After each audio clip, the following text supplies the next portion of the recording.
এই যে ত্যাগের ভূত যদি কারোর মাথায় একবার চেপে যায়, তার মাথায় থেকে কিন্তু এই ভূত ছাড়ানো বড্ড শক্ত। আমার মাথায় একবার চেপেছিল ঘর ছাড়ার ভূত। পুরো 15 বছর ঘর ছাড়া ছিলাম, পথে পথে ঘুরেছি, তবে হাত পেতে কখনো ভিক্ষে করিনি। কর্ম করেছি, খেয়েছি, পুরো ভারতবর্ষের কোনায় কোনায় ঘুরেছি। আর সত্যি কথা কি জানেন, যতদিন না আপনি ঘর ছাড়া হবেন, পথে না নামবেন, আপনি বাস্তব সত্যকে বুঝতে পারবেন না যে সত্য কোনটা আর মিথ্যে কোনটা। এই যে সব চিটিং মাছগুলো বলছে না ত্যাগ দাও ত্যাগ দাও, এরা নিজেরা তো এসি ঘরে শুয়ে আছে, এরা কি ত্যাগ দেবে? ত্যাগের মর্মই এরা বুঝে না।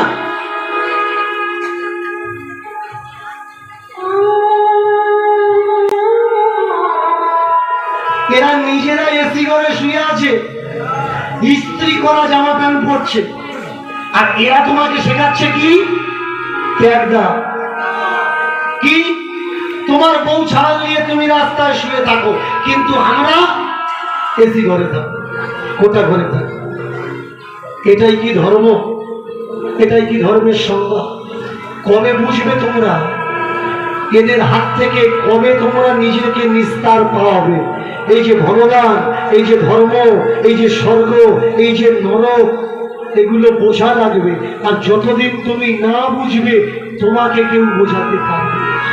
শোনো, ছেলেটার মা মমতাময়ী, ছেলেটা অবধ ছেলেটাকে জিজ্ঞাসা করছে, হ্যাঁ খোকা, হ্যাঁ খোকা, তোকে কে শিখিয়েছে যে মাছ মাংস খেতে নেই? বললে একটা বাবাজি, একটা গুরুজি সঙ্গ আমি করি, সে আমাকে শিখিয়েছে হিংসা করতে নেই। আচ্ছা, তাই যদি হয় তাহলে বল বাবা, নিরামিষ আর আমিষ কাকে বলে? মায়েরা জানেন কি কাকে নিরামিষ কাকে আমিষ বলে? মাছ মাংস মানে আমিষ, আর ঘাস পাতা মানে নিরামিষ। যারা লেখাপড়া শিখেছে, মাধ্যমিকটা পাশ করেছে, এরা ভালো করে বলতে পারবে আচার্য জগদীশচন্দ্র বসু, এই যে এবারে ফলতা নৈনান, এই ফলতা রায়চকে এখানে জগদীশচন্দ্র বসুর ল্যাব এখনো আছে। আপনারা যদি যান গিয়ে দেখতে পাবেন। তো এই ল্যাবে তিনি গবেষণা করে প্রমাণ করে দেখিয়ে দিয়েছেন গাছের প্রাণ আছে, গাছেরও লাগে, গাছেরও যন্ত্রণা হয়, গাছেরও কষ্ট হয়। তাহলে একটা মুরগি যদি খেলে তার কষ্ট হয়, একটা গাছ খেলে তার কষ্ট।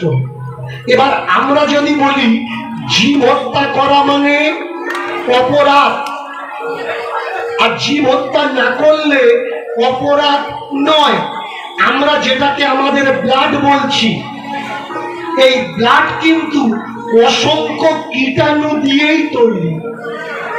আমাদের বডি সেলস কিন্তু অসংখ্য কীটাণু দিয়েই তৈরি। আমাদের প্রত্যেকটা টিস্যু, চামড়া কীটাণু দিয়েই তৈরি। আমাদের প্রত্যেকটা কোশিকা কীটাণু দিয়েই তৈরি। চলুন, এটা যদি বুঝতে না পারেন আমি সহজ করে বুঝিয়ে দিচ্ছি। আমরা যেটাকে পৃথিবী বলছি, আর যেখানে আমরা দাঁড়িয়ে আছি, এর নাম হচ্ছে মাটি। মাটির ভালো নাম কি? মাটির ভালো নাম হলো মেদিনী। মন দিয়ে শুনবেন, মাটির ভালো নাম কি? মেদিনী। মেদিনী কেন না, একদিন যখন কোনো সৃষ্টি হয়নি, মহাবিষ্ণু ক্ষীরোদ সাগরে তার এই কান থেকে একটু ময়লা ফেলে দিয়েছে, এখান থেকে একটু ময়লা ফেলে দিয়েছে, দুটো কান থেকে ময়লা ফেলে দিয়েছে। আমাদের দুটো করে কান, একটা কান ভালো শোনে, একটা কান খারাপ শোনে। এর জন্য একটা মধু আর একটা কটু। এই মধু আর কটু কান থেকে দুজন দৈত্যের জন্ম হলো। সেই দৈত্যর নাম হলো কি? মধু আর কৈটব। যে ক্ষীরোদ সাগরে মহাবিষ্ণু শুয়েছিলেন, সেই ক্ষীরোদ সাগরে মধু আর কৈটব দাঁড়িয়েছে। ওই ক্ষীরোদ সাগরের জল তাদের হাঁটু সমান, হাঁটু পর্যন্ত, যার তল খুঁজে ব্রহ্মাও পাচ্ছিলেন না। মধু আর কৈটব তারা জীবন্ত হয়েই সম্মুখে বিষ্ণুকে দেখে বলল, যুদ্ধ করো। বিষ্ণু অনন্ত কাল ধরে তাদের সঙ্গে যুদ্ধ করলো, কিন্তু ভগবান বিষ্ণু তাদের পরাস্ত করতে পারছে না। অবশেষে তারা বললে, ওহে ভগবান বিষ্ণু, আপনি বর প্রার্থনা করুন, আপনি কি বর চান? মধু আর কৈটবের এই কথা শুনে বিষ্ণু বললে, যদি বর দিতে চাও আমাকে এই বর দাও। কি করলে তোমরা মরবে? বল, আমি তোমাদের মারতে চাই, মেরে ফেলতে চাই। মধু কৈটব বললে, চতুর্দিকে তাকাচ্ছে, দেখলে সব জল আর জল। বললে, তাহলে এক কাজ করো, যেখানে জল নেই সেই জায়গায় যদি আমাদের মারতে পারো তবে আমরা মরব। এবার ভগবান বিষ্ণু তার ডান দিকের উরুখানা বিস্তার করলেন, বিশাল বিস্তার করলেন। বিস্তার করে সেই উরুতে মধু আর কৈটবকে রেখে মেরে ফেললেন। আর তাদের মাংস থেকে কি তৈরি হলো? মেদ।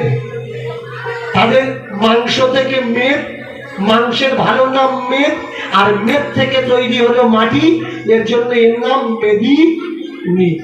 এবার মধু আর কৈটবের রক্ত মাংস থেকে তো আমরা চাষবাস করে খাচ্ছি। বলুন তো, তাহলে মাংসে যদি কোনো সবজি চাষ করা হয় সেটা নিরামিষ কি করে হয়? এটা আমার মুখের কথা নয়, শাস্ত্রের কথা।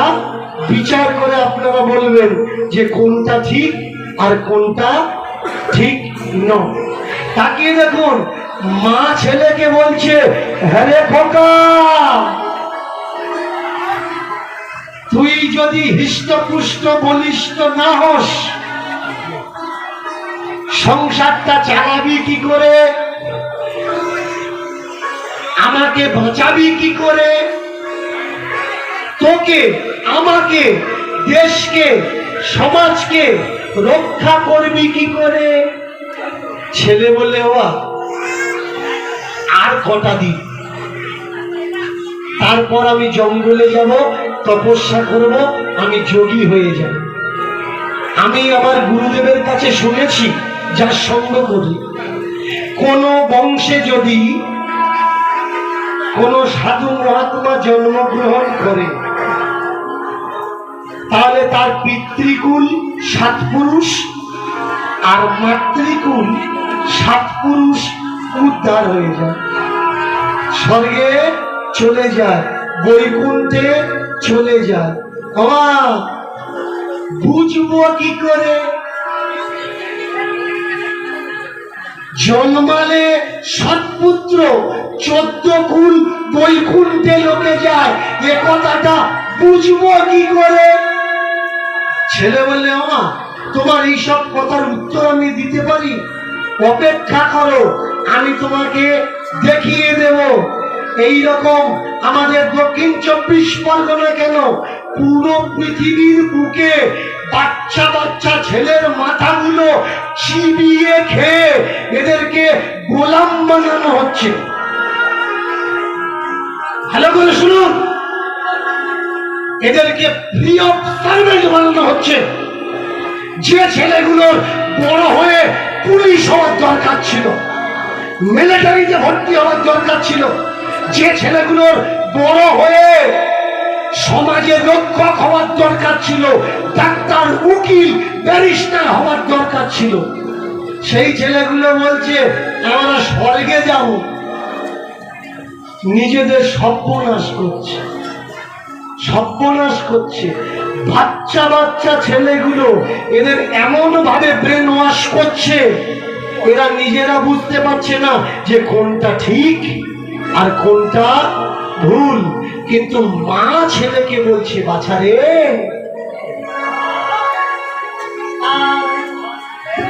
ও বাছা,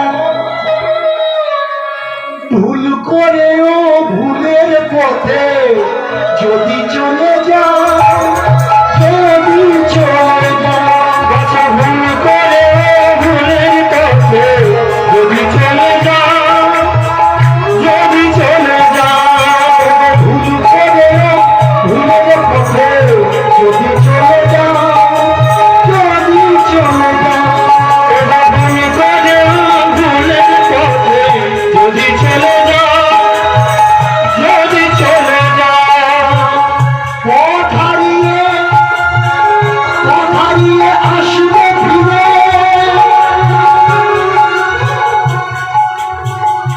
আমায় নিয়ে যাও, আমায় নিয়ে যাও, পথ হারিয়ে যদি চলে,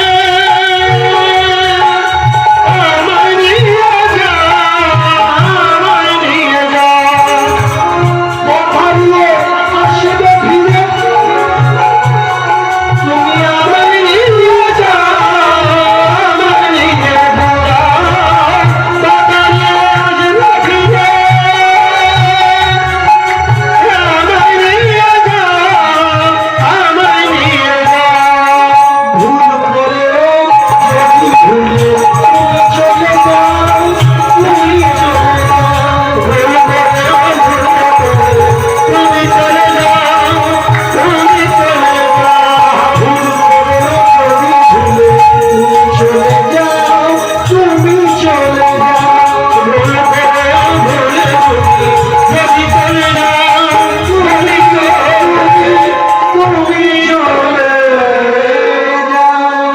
নিতাই গৌর হরি হরি বল। মা ছেলেকে বারবার করে বোঝাচ্ছে, বাবা, এই কথাগুলো ঠিক কথা না, কোথায় যাবি মা? বাবা, যোগী হলে, তপস্বী হলে মরার পরে মানুষ নাকি স্বর্গে যায়? তোকে কে বলল? তুই জানিস না? যারা বড় বড় কবি, তারা তাদের কল্পনার দৃষ্টি দিয়ে, যোগী যেমন তাদের কল্পনার দৃষ্টি দিয়ে দেখে, তেমনি কবিরাও তাদের কল্পনার দৃষ্টি দিয়ে দুনিয়াকে দেখে। তারা তাদের কাল্পনিক দৃষ্টি দিয়ে দেখেছে আর বলে গেছে, সবার উপরে মানুষ সত্য, তাহার উপরে সত্য কোনটা? সত্য হচ্ছে মানুষ। কে বলে স্বর্গ, কে বলে নরক, কে বলে দূরাদু, মানুষের মাঝে স্বর্গ নরক, মানুষের মাঝে সুরা সুর। সুর আর অসুর কোথায়? মানুষের মাঝখানে। কিন্তু